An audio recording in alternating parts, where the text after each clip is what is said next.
Because my gaming setup is getting a bit ridiculous, I decided I needed a new powerful gaming PC. Now I reached out to a company called UMART who happily provided me a number of different parts from different manufacturers to create the ultimate gaming PC. Now the only problem was that I actually had to build the PC myself, and I've got zero experience doing that, so this was going to be an interesting experience. The question is, after putting this PC together, does it even work? Well, without further ado, let's find out how to build a new gaming PC. Now, in order to build a fully functioning PC, you need a couple of parts. So firstly, you need a case, the place where everything sits and works. You then need a CPU. This is the brain of your PC that communicates with everything. The way it communicates with everything is through a motherboard, which allows you to put all your different parts into. Parts like these RAM sticks, which work crucially with your CPU to help the computer process things fast and create a smooth experience. You then got to make sure you've got adequate cooling so your PC runs efficiently and doesn't explode. You need memory so you can store your operating system and lots of great games. You need a power supply to power the whole thing. Last but not least, we have the graphics card, a GIGABYTE GeForce RTX 4080 Super Gaming OC. What a mouthful, but this thing is absolutely awesome, and it's a powerful new graphics card released by Nvidia not very long ago. Now, without further ado, let's get on and let's build this new PC. So the first thing I did was unbox the Z790 AORUS Elite X motherboard. Now the motherboard is important in that it holds all of the different components that your PC has. Now the next thing to be aware of is the processor. I'm using the Intel Core i9-14900K, and this is a very powerful processor. Putting this thing in is actually quite simple, but feels a little bit scary because you know the processor is very delicate and you don't want to break it. Next up is the RAM sticks. Now I've got two sticks of RAM here, both DDR5 and both 16 gigabytes. Putting these in is super easy. You just unlock two gates on either side and you gently slot it in. Now the next part is a bit tricky because you need to make enough space in your case to put your motherboard in. Each case comes with its own instructions. It's not that easy to follow if you're a newbie, so check on YouTube like I did to see some instructions. But then the motherboard slots in nicely and you screw it up to keep it in place. I then decided to open up the power supply. Some people say you should do power supply first because it helps you to work out how you're going to go in terms of your wire management, but I opened the box, saw all these wires and was like, you know what? Let's just put something else first because I cannot face this right now. So I move swiftly on to cooling. Now this is an AIO, an all-in-one liquid cooling solution. The way that this works is that you've got some fans in the ceiling of the computer case, and these cool down some liquid which takes heat away from the CPU like a heat sink. Okay, now it's time to apply some thermal paste. Now you don't want to put too much of this on because it can cause some problems down the line. Just a tiny amount, and then you apply your AIO firmly to the CPU and screw it in. I then made a mistake of looking around the back of the PC to think about my wire management, and at 3 AM, let's just say I wasn't too happy about it.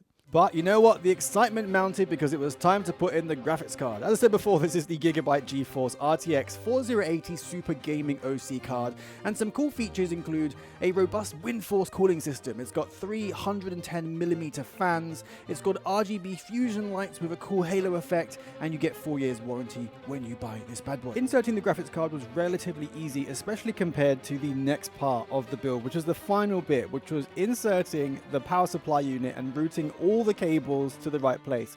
Now let me tell you, please plan ahead when you do this because I didn't, and let's just say I'm not going to show you the hours of pain I went through. Instead, let's close up the PC case and let's skip to the good bit.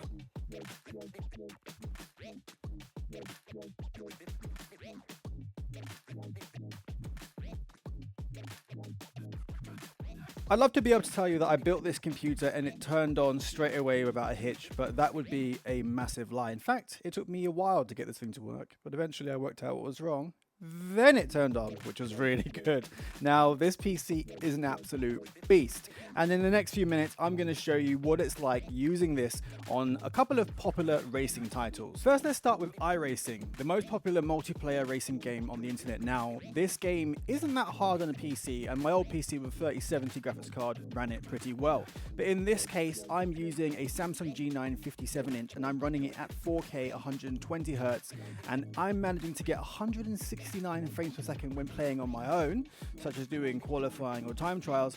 And as you can see here, we're getting mid-80s to 100s on the Nürburgring in the wet with a lot of cars, which is fairly good. Now, it must be said I haven't completely optimized the GPU and the computer for the different games I play just yet, which will increase the frames a little bit more. But so far, I've been quite impressed. Now, obviously, I think 4K is really overkill for most people. When playing this at 2K, it's bang on 169 frames per second in the wet on iRacing while doing a race. Very impressive. Now over to a game that is well known for being computer resource heavy. Now I'm talking about Assetto Corsa Competizione. Now this game can render some of the most powerful computers on their knees with low FPS. Now I think the marriage of the Intel 14th gen processor with the amazing NVIDIA 4080 Super by GIGABYTE has made this experience quite astonishing. I'm able to play in 4K on a 57-inch monitor, which has a huge resolution, and actually have decent frame rates. Now, if you're interested in the exactitudes of how this is running, I'm not a computer expert, but if enough people comment down below for detailed stats that they want, I'm happy to run some more tests so I can give you some exact amounts. But really the feeling is, can I play sim racing smoothly and enjoy the process without feeling like it's getting in the way of my driving? Yes. And last but not least, we have F1 23. Not a classically hardcore sim racers game, but one that is extremely popular around the world. Now, this game ran okay when I was running it with a 4K resolution on my 57-inch Samsung G9.